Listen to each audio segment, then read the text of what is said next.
A little bit different kind of Monday. Finally, we on a regular schedule this week. We know when we go where and all that kind of stuff. I believe I know tomorrow will be Tuesday, and we're gonna play on Saturday. So that might be the most important part of the whole deal, except for the fact that we desperately need a win here. Of course, when you desperately need a win and you got A&T coming into town, that's a little bit scary because they are really good. They got probably as sound a plan on both sides of the ball and in special teams and personnel as I've seen in this league in a while. They've got quarterbacks that can throw it. They got running backs that can run. They got defensive backs that intercept balls and run back. You know, they got return guys. They got Olympic speed champions. You know, they've got all kind of guys, you know, on this football team. So we need a win, but it'll be an upset, I guarantee you, because these guys are undefeated, scoring about 40-some odd points a game and not giving up very many and doing everything else. So it'll be a tough game for us Saturday. But we're excited about coming home and playing a good, tough football team. From a defensive standpoint for you guys, I know you have to be a little bit disappointed how they closed out the last game last Thursday. How are they doing mentally, and what can they do better to try to play the full 4 quarters, which they'll need to do against a team like this that's rolling into Orangeburg? I guess you're talking about the fact that we didn't quite get them stopped at the end of the Central game. And you're right. We'd like to think that you get 28 points, you know, in a football game here at South Carolina State. You generally got enough. But at the same time, you know, offensively, we got to keep going, and we got to give ourselves a chance to at least not just go 3 and outs and turn the football over. I think we did some things there. We actually gave up 7 of those points on offense at the very beginning, and then gave some short fields and that kind of stuff in the kicking game. So, you know, we had our issues there, but defensively, we think we ought to be better. And you know, we talked about the good things our defense did, and we talked about the fact that, you know, that we probably, you know, shouldn't have done some of the, you know, boneheaded kind of things we did. We had a penalty for an extra a set of downs and a touchdown. We had a roughing the kicker penalty on our punt team. That's also kind of you know, crazy in that regard. So we had our issues, but at the same time, you know, we still got confidence in our defense, and we're looking forward to coming back this week and playing better. We got our chance, I guarantee you, to show better. So this is it. Coach, being up going into the 4th quarter, and obviously have the game go the other way, how much do you harp on just being able to finish this week? Boy, that's, you know, that's a big part of the whole equation there. The fact that we didn't quite get those guys stopped. Had a couple of situations that we thought, you know, we were in good shape on, and you know, just didn't make the plays. Let a guy get outside, uncontained, couldn't quite get to the quarterback. You know, all those kind of things are things that you don't necessarily believe, you know, our style defense will allow to happen. But it happened.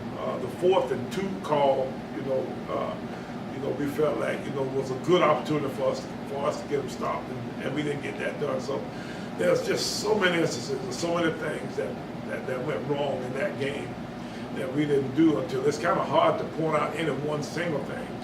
And we just got to say that, you know, that we just got to play a lot better, and that we got to keep, you know, a lot of those particular opportunities from getting by us again. How do you not let desperation impact kind of the way you can play? Because I feel like it can work both ways. It can be to your detriment or it can be to your advantage, depending how you channel that energy. What's the secret to channeling it the right way as the week goes on? Well, we're in the process of trying to figure that out right now, Joe. You know, I don't know, you know, if what we decide or how we decide to go about handling, you know, our situation at this point is going to be good or bad. We like to think that we've got a good, even keel kind of sense of urgency about the matter. We've got to get this thing turned. You know, this is a do or die, you know, kind of situation. I think that's pretty obvious. But at the same time, you know, you don't want to go out and create a situation where you guys can't actually execute. So, you know, we got to operate in a kind of free and flowing kind of manner. And, you know, if that be the case, then we got to release some of the pressure, you know, going into the game so that our guys can actually go out and play with it. What positives did you really take from that game on Thursday? I mean, y'all played well, put points up, like I said? Yeah, we played, I think, well enough. on the road, in a hostile environment to win the football game. It was pretty obvious that we belonged and we were, as good as any team that we played so far, in the games that we played. It's also, painfully honest that we're young and we make a lot of mistakes in ways where we can't necessarily finish a game. We've had 2 instances now. I was in the grocery store and a gentleman, talked to me, accosted me. Coach, you ought to be 3-0. I said, yes, sir, we ought to be. I'm trying to get out of it at that point because, but then he says, he talked about Darius was a good player and all the people he's seen, both our games on TV and that kind of stuff. And it's kind of neat to have had, those kinds of, opportunities out there and for people to actually take interest and to want to see us play. So, I had to find, some good in the whole deal because the guy, truthfully and honestly, had a passion for South State football.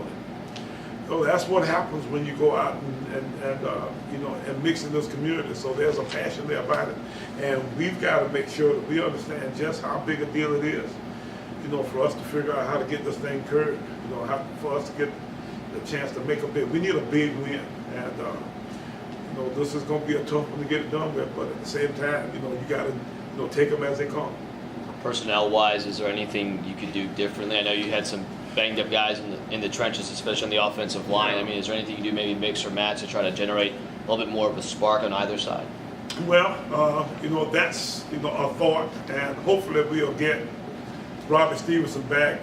He was probably our maybe second leading offensive lineman coming into the season, and now, that, he's been hurt, and, that, is a pretty big hole to fill.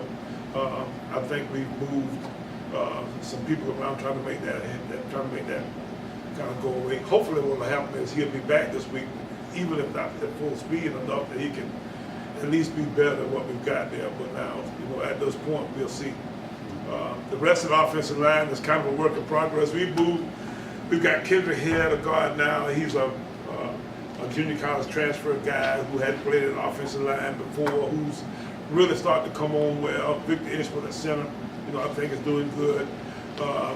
Justin Evans, our right offensive tackle, who really is probably our best offensive lineman, has been kind of up and down. He's had his moments.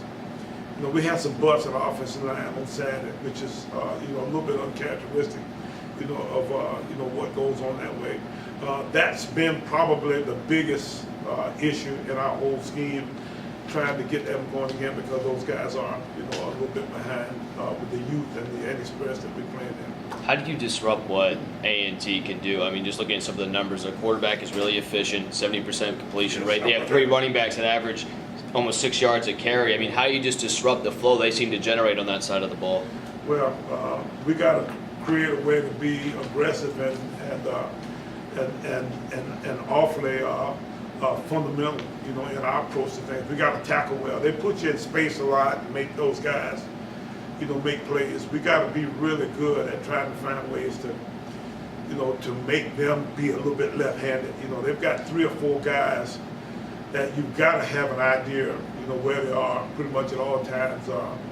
They got a wide receiver. They got a couple of wide receivers, but they got one that seems to be, kind of go-to guy. The running back is pretty special.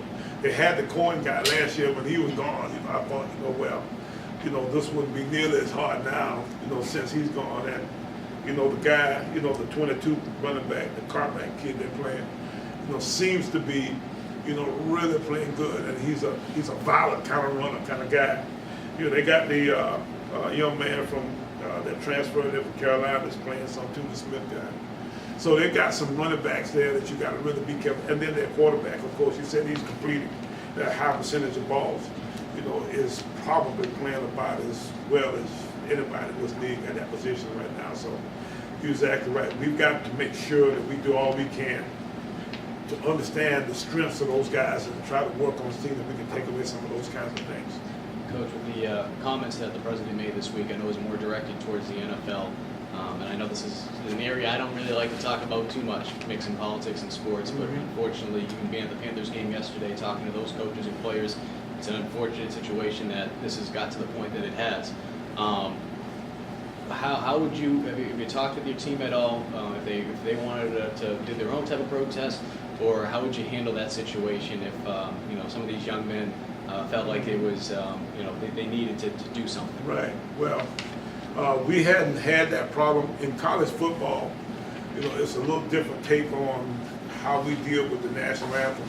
The fact that we don't come out generally until after the national anthem is done, that kind of stuff. But at the same time, you don't necessarily want to, I think, stymie, some of the personal rights, of the individuals in your football program. You can't just necessarily tell guys, especially in circumstances, such as this, exactly how to behave.